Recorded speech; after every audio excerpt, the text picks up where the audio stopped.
What is going on, ladies and gentlemen? And today we're going to be talking about Bioshock 2 Minerva's Den. I recently played this game back on the PS3 days, and I was thoroughly impressed with this DLC for a game like Bioshock 2. And, you know, the first Bioshock, if I remember correctly, I don't think that game had some DLC, Hello? but however, I think that's where Bioshock Can you hear 2 me? really name's benchmarked Porter. from Charles Milton Bioshock Porter. 1 in terms of, you know, Tannenbaum tells me world you're here to building help us get the and the finger way how out of Rapture. you listen to audio It's not going to files be easy, or audio but nothing tapes worth doing ever to is. understand to should where be able to get the story is inside coming through from an airlock. and in due time. So now, the reason why I want to talk about Minerva's Den is because, like I said, you know, it's by far one of the most narrative, story-driven type of experiences, other than from Bioshock 2 or from Bioshock. And that's where I believe that's where Bioshock 2 Minerva's Den really sets the ground bar of what it wants to do, and I think it does it very, very well. Now, what I thoroughly enjoyed about this DLC as well, not just what I previously mentioned, it's the fact that you get to play as a Big Daddy again. You know, opposing of the fact that, you know, you played as a alpha type Big Daddy in the base game of Bioshock 2, and I love that aspect and that concept. But this is where the aspect and concept of playing as a Big Daddy Minerva's again Den in has Minerva's been cut off Den, from the and rest of it Rapture just for really some does time, something that I but wasn't not cut really off quite from expecting. splicing. Don't And let your guard down. what I'm trying to The get den's to gone dark, is that but I if feel you like can that reset the Bioshock local 2 power Minerva's relay, Den just I'll be able to get the juice flowing from here. it's a little bit more dark and foreboding in a very intricate and detailed type of space, to where Bioshock 2, like I said, really set the ground too.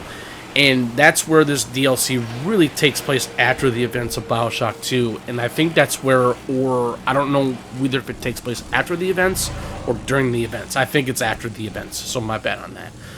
But however, I think what I love about this DLC, it's by far one of the most interesting DLCs I've played, especially when it comes to like a utopian type of setting in a game like this. Because I felt like that this game really shines, not just because of its world building, not just because of the fact that it's the audio tapes that you listen to and you be able to get to hear through different types of point of views from different types of people. And that's where Bioshock 2 Minerva's Den really does it much more interestingly and very openly, I might add, from Bioshock 1 or Bioshock 2. Now, one of the things I will say is that the story is really well written. The story is made by Steve Gaynor. A lot of people might not know who he is. He actually ended up doing the story for Tacoma, which is another game that he recently made for about past year or two. He also made another game previous to that called Gone Home, which I have played, and I have not played much of that. But however, I really want to get back into that game because I think that game is going to be it's a very narrative-focused game. You know, I really can't say what that game is all about because I don't know much about that game.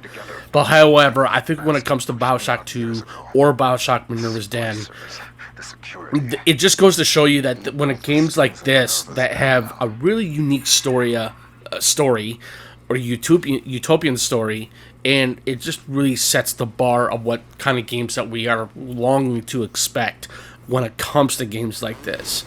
I feel like that when we have single-player games in general, there have been games that I've played in single-player campaigns. The story art is good, but it's not always going to be the story that's going to be very fun about the game. It's more about the gameplay style or what you can do within those types of worlds. But I think when it comes to playing as the Big Daddy in Minerva's Den, the gameplay is so much different from that playing from like Jack in the first Bioshock. And I feel like that's where this game really does it justice because, like I said, it's not just about the story, it's the gameplay. I think the gameplay in Minerva's Den is very intricately well designed. I love the design of this world. I love the design of playing as a Big Daddy and the concept of it. And that's where I believe that's where this game really does a really good job of knowing what it wants to do, and it's amazing. I love it. I love the concept and aspect of playing as a Big Daddy in Minerva's Den or in Bioshock 2. And it just feels like that, the gameplay does somewhat maybe feel different to that or the same to Bioshock 1. But however, I think when it comes to Bioshock 2 or Minerva's Den, which is the DLC, it's so interesting of the gameplay style and the concept of it. It's very different. It really, really is, because, I mean, when you play as a Big Daddy in Bioshock 2 or in the DLC Minerva's Den, there's a little bit of not really much of a camaraderie, as it were, but you become a little bit empathetic or sympathetic to the Big Daddy, because, these are the creatures of the utopian dystopian setting of Rapture. And I think that's where this game really does a good job of focusing on the Big Daddy, or playing as a Big Daddy, and knowing that their the concept of them and the aspect of them really just comes full force, that they are the protectors of Rapture. They are the protectors of the Little Sisters. And, playing as a Big Daddy in Bioshock 2 and Minerva's Den, the DLC, really brings that back. It really helps that story. It really brings that camaraderie between the Big Daddy and the Little Sisters. And that's where I believe that's where this game, or this DLC, really does a magnanimous job of having that camaraderie, having that somewhat respect towards something that you never really thought you would have respect towards too. And I think that's where this game really does a good job on that. Now, what I really want to get to here too is the fact this is the reason why I like these games a lot more than I anticipated when I first initially played them back in the day, is because when it comes to first-person shooters, I mean, like Prey 2017, or like the first Bioshock, or like System Shock 2, these games do kind of value... These games have a really good value to where the concept and the gracious line of what these games are looking like, what the combat's going to be like, if you're not really fully expecting it. And I think that's where Bioshock 2 and Minerva's Den does a really good job. Like I said, it's because you're playing as a Big Daddy. You actually play as an alpha Big Daddy in Minerva's Den, and it's very interesting that to where these games really fall under when it comes to playing these characters. Like I said, playing as Jack in the first Bioshock, it was you played as a human being, but you're able to splice up with different types of splicers. However, you were able to do that in Bioshock 2 as a Big Daddy, as a Sigma Big Daddy, and then the Alpha Big Daddy in Minerva's Den Bioshock 2. But that's why I said, that's where the difference is, or where the difference lies when it comes to playing as a Big Daddy in the DLC or the main game of Bioshock 2. You feel that father figure, and I think that father figure is something that you really never really thought you would get a hold of. For me, I'm single, right? And so what I'm trying to get to is that I'm not a father. I don't have kids. But after playing Bioshock 2 and after playing the Minerva's Den back in the day on PS3, it finally dawned on to me that you have a care within this world. You have a care by having that type of camaraderie, having that respect towards the Little Sisters, and they're like I said, the Big Daddy is a father figure, and that's where I believe that's where Bioshock 2 and the Minerva's Den does a really good job having that type of fatherness to it. And I like that. I like that concept. It's a really interesting concept, and to me, it feels like that it really draws a good narrative to the story, and that's where I think that's where Bioshock 2 and the DLC really does a good job on that. But overall, the gameplay is still very much similar to that of the first Bioshock. However, I mean, even though that you are playing as a Big Daddy or not, but overall, you do get some different types of plasmids, as far as I know, in Bioshock 2. Maybe a little bit, or the DLC Minerva's Den. But however, these games really still fall under line of the concept of where the first one really set the part of it being an origins story, and then venturing off to playing as a Big Daddy in the Sigma Big Daddy in the DLC, and then the Alpha Big Daddy in Bioshock 2. Of course, sequels are not always meant to be the best of all series of games, right? But I think that's where Bioshock 2 does a really good job of where it's not just because of the story, it's because that you're playing as a different character. I like the fact that when you have games like this that you play as different characters, even though that they do still underline the concept of what the very first game initially did in terms of its origin story and how it's going to branch off between towards a sequel like Bioshock 2 or towards a DLC like Bioshock 2 Minerva's Den. And that's where and I really can't say much about Bioshock Infinite, and so I didn't really enjoy that game. But however, the only thing I liked about it was the fact that Troy Baker did a voice in it. I mean, he's an amazing actor. I think he does a great job in voice acting, but pardon me.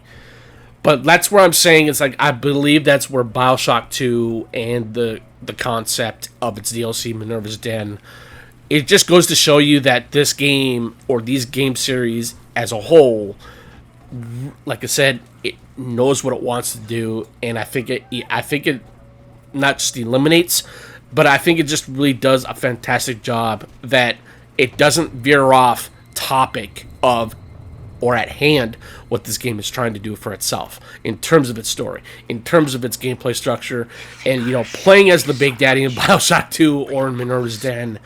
And like I said, like I said, the concept is so much different. Excuse me, and it's the grasp of it, and that's where I feel like that where the DLC mainly, other than Bioshock 2 itself, for its concept of its story and the utopian setting to where that is set, which is in Rapture, obviously. But that's where Minerva's Den is still part of the dystopian or utopian type of setting, which is Rapture. We already knew that. But however, I think that's where the DLC does a really good job of venturing away from a little bit from Rapture, even though it is from Rapture, or is in Rapture, excuse me, and it does it good. I really love the fact that you're in a different part of Rapture, which is Minerva's Den, which is the DLC, like I previously mentioned. I know I tend to repeat myself, so my apologies on that. But however, this is where this DLC really does a really good job. I can't talk today. Of it does not have an identity crisis. That's where I believe most lines of single-player games really falter when it comes to having an identity crisis. I felt like, I played Rage 2. I didn't play it all the way through it. But however, I'm just veering off topic here. I did like Rage 1. It was okay. Rage 2, to me, it made no sense. And I believe those games sometimes really don't make sense. But I love the fact that Bioshock 2, and Bioshock Minerva's Den, the DLC, they make sense because they are part of this world. They are part of the same whole entire world of Rapture. And Rapture basically is the crux of this whole entire series, other than venturing off to Columbia and Bioshock Infinite. But, that game does kind of go back a little bit with its DLC, which is the Burial at Sea DLC, both parts 1 and 2. But, however, when it comes to Bioshock 2 or its DLC Minerva's Den, I just think that this game is one of the far more unique ways of understanding to where the Big Daddy is coming from, in becoming that, like I said, becoming that father figure, becoming that protector of this world. And it makes sense. I mean, it really totally makes sense because I love that concept. I think it's one of the most interesting concepts that I have ever believed in a game like this. I don't think I'd never been able to have that type of empathy or sympathy towards something like a Big Daddy in a game like this, whether if it's the first one or the Bioshock 2 or Bioshock 2 Minerva's Den. I think Bioshock 2 and its DLC just does something far more unique than from what I initially expected. So I think that's great. And so all I can say is that, do I highly recommend playing this DLC? Yes, I do highly recommend playing this DLC. I think when it falls under is that, if you want to be able to have a good story experience and, being able to understand the aspects and the concepts and the perspectiveness of playing as a Big Daddy, whether if it's a Bioshock 2 or playing as another Big Daddy in the DLC, it just really helps the narrative of the story. It really helps the narrative of that character, and it does it amazingly well. So all I can say is that, like I said, pick this game, pick this DLC if you don't have it. Like I said, I do highly recommend it. But anyways, this is Citizen JV. I will please stay tuned to more future videos here. Please, any comments or questions in the comment section below. I'd be more than happy to reply back. And you guys have a good rest of your day. Peace.